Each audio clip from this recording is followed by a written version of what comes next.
Mesdames et messieurs les présidents d'université, doyens de faculté, directeurs d'établissement, chers professeurs. C'est vous qui rendez possible le dialogue des langues et des cultures, qui savez ouvrir les esprits et les cœurs sur tous les horizons de la francophonie et qui bien souvent détenez la clé des futures vocations.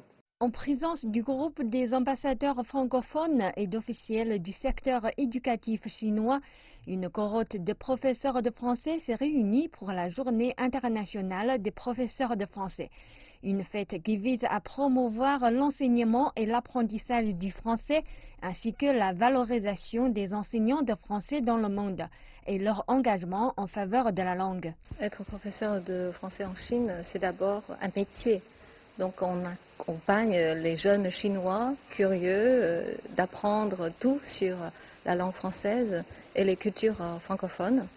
Si on regarde un petit peu l'histoire de l'apprentissage et de l'enseignement du français en Chine, c'est toujours intimement lié avec l'histoire d'ouverture de la Chine.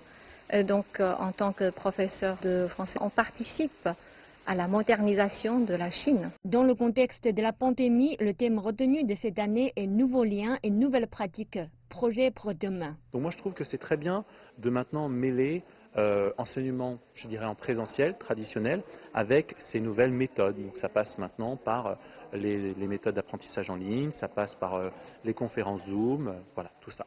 En plus des savoirs et les connaissances linguistiques, je pense que le savoir-vivre, le bien-être, l'accompagnement des élèves, c'est plus important pendant l'épidémie. Jusqu'à présent, plus de 150 établissements chinois enseignent le français comme spécialité et environ 30 000 étudiants dans 300 universités apprennent le français comme deuxième langue étrangère.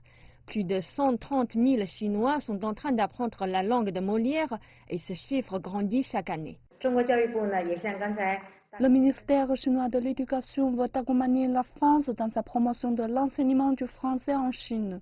De la journée internationale de la francophonie à la journée internationale des professeurs de français, nous constatons que les pays francophones font beaucoup d'efforts pour promouvoir la culture et la langue française. En fait, chaque langue est le témoignage de la richesse de la culture de son pays. Souhaitons donc que les autres langues du monde seront aussi bien protégées que la langue française. Zhang Hui, CGTN français, Beijing.